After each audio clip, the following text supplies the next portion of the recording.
Young Turks, new sponsor, Squarespace. Go Squarespace. Wait, is that a square? Today, Operation Payback was launched. This is by a group called Anonymous, and they are striking back on behalf of WikiLeaks. So MasterCard said that they will not accept payments for WikiLeaks anymore. MasterCard was hacked and for a while shut down. And they're apparently back up and running, and those battles continue. Also attacked were Swedish prosecutors, a Swedish defense lawyer, and a Swiss group that froze Assange's bank account. So Anonymous has struck back at all these people, and they are saying that they might do more, including attacks on Twitter, because they have this theory on Twitter. I don't know if it's true or not, about how Twitter is keeping down trending topics related to WikiLeaks. I have no idea if it's true, and we'll see what happens with that. Now, is this a good thing or a bad thing? Look, Anonymous has struck against a lot of people. I like it when they go after the powerful and not the powerless. Sometimes, you know, you see somebody attacked and you think, God, that person doesn't have much of a way to defend themselves, right? Here, they're going after the most powerful companies and institutions in the world, and they're doing it on behalf of openness and transparency and journalism. Let me tell you something. It's interesting because it provides a counterbalance we did not have before. The government would threaten a company like MasterCard and say, hey, if you don't play ball, we know it's going to have severe financial consequences for you. You better shut down anything that the government opposes. Now, that's a heavy hand. And unfortunately, people didn't have any way to fight back. Well, now there's a way to fight back. Before, the government would do all these things in secrecy. 15,000 extra civilians killed in Iraq, and we didn't even know about it. One of hundreds of things revealed by WikiLeaks.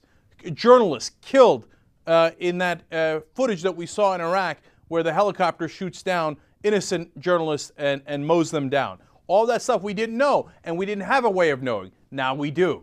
Now, part of the reason that we didn't have a way of knowing before is of the grotesque failure of the media in America. And of course, since they are shamed by that failure, and since they are part of this establishment, the media does not have Julian Assange's back. They are against Julian Assange. There are numerous cases of writers writing saying, hey, if this guy has blood on his hands. I'm not even talking about the Fox News guys who call him a terrorist and say that he should be executed. I'm talking about mainstream journalists who say, oh no, if any one of our sources ever gets hurt, by the way, they have never provided a single shred of evidence that anyone has ever gotten hurt off of the WikiLeaks. The information we found out for them. They say, but if that ever happens, which it has not, well, then he's got blood on his hands and he should be tried and prosecuted, et cetera, et cetera. Now, one of the things we found out in WikiLeaks was that journalists were murdered by our government, but nary a peep from our mainstream media. We found out we killed an extra 15,000 civilians, but nary a peep. No. We launched the Iraq war. At the bare minimum, 66,000 innocent civilians died. But no, that's okay. And they're allowed to cover that up, and that's no problem at all. But if anybody ever were to get hurt by something we found out because we actually exposed the lies of the government, well, then the media would be against it. The whole point of the media is to challenge the government. It's to show what the government is doing. Well, that was the point of the media. Now the point of the media is to cover up for the government. So when Julian Assange throws their Apple Cart over, turns it over, well, they're very, very upset. They don't like that. That's someone practicing true journalism. Remember, Assange didn't do the leak. He's a journalist who received the leak and then published it, what journalists have done for time immemorial.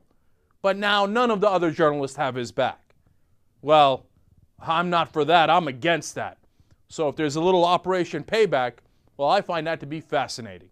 And I'm here to say I'm on Julian Assange's side. Oh, and by the way, they'll throw the sex charge at him.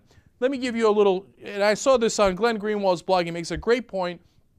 He's not saying that there is a conspiracy. I'm not saying it. I'm just going to lay out the facts as he explained, and that is true, and you lay out the conclusions. Scott Ritter said there are no weapons of mass destruction in Iraq. Immediately thereafter, sex charges against Scott Ritter. Elliot Spitzer went up to challenge the banks and said, hey, I'm going to stop your crime and your insider trading, etc. All of a sudden, sex charges against Elliot Spitzer coming from a bank, saying, oh, he spent this much amount of money, maybe the federal authorities should look into it. Oh, will you look at that? It's for a hooker. And now, a day after Julian Assange does the first leaks here, sex charges against Julian Assange. It could all be a wonderful coincidence. Look, I'll go farther than Glenn Greenwald. Not buying it. They're not a coincidence. I don't know, that anybody hatched the plan, etc. I don't know if it's just the government encouraging these things that might not have been prosecuted before or pursued before. But all of a sudden, they have a great interest in pursuing these sex charges against people who are saying, hey, this is what the government is actually doing. So I'm on the side of the guys that are for transparency. I'm on the side of the guys that are for opening up the government and finding out what our government in a democracy does in our name. So I am with Julian Assange. Should we do a Spartacus moment? I am Julian Assange. Come on, fun. New sponsor at the Young Turks, Squarespace. They help you build websites. They've got 24/7 support, and they've built some of the largest websites in the world. They have an iPhone app, so you can edit your website on the go. TYT promo code. 10% off for the life of your order. Squarespace.